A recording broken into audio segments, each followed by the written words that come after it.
খুলনায় শহীদ মিনার অবমাননার অভিযোগ। কাজী Raihan Tanvir Sourav, staff reporter.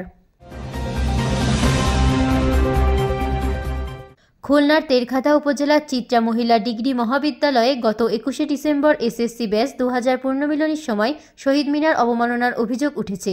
College কর্তৃপক্ষের নিকট বিষয়টি জানতে চাইলে অধ্যক্ষ বিষয়টি জানেন না বলে জানিয়েছেন। একাধিক সূত্র নিশ্চিত করেছে এসএসসি 2000 সালের ব্যাচ কলেজ কর্তৃপক্ষের কাছ থেকে অনুমতি নিয়ে পুনর্মিলনী অনুষ্ঠানের আয়োজন করে। আয়োজকরা নির্ধারিত সময়ে অনুষ্ঠান শুরু করে। তারা কলেজ চত্বরে শহীদ মিনারে জুতা পরে উঠে শহীদ মিনারে ছবি তোলা শুরু করে, যে ঘটনায় এলাকাবাসী ক্ষুব্ধ প্রতিক্রিয়া ব্যক্ত করেছে। নাম প্রকাশে অনিচ্ছুক একাধিক ব্যক্তি জানিয়েছেন, এরা শিক্ষিত মানুষ, স্ত্রী সন্তান নিয়ে স্মৃতিচারণ করতে এসেছে, কিন্তু তারা পরবর্তী প্রজন্মকে কী শিক্ষা দিল? আমরা মর্মাহত হয়েছি। চিত্রা মহিলা কলেজের অধ্যক্ষ মুঠোফোনে জানান, কলেজ কর্তৃপক্ষ অনুমতি দিয়েছে, তবে এ ধরনের ঘটনা ঘটেছে কিনা আমি জানি না। আমি শারীরিকভাবে অসুস্থ।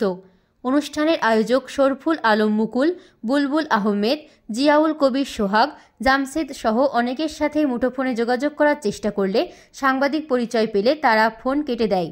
এ ব্যাপারে উক্ত এলাকার চরম ক্ষোভ বিরাজ করেছে।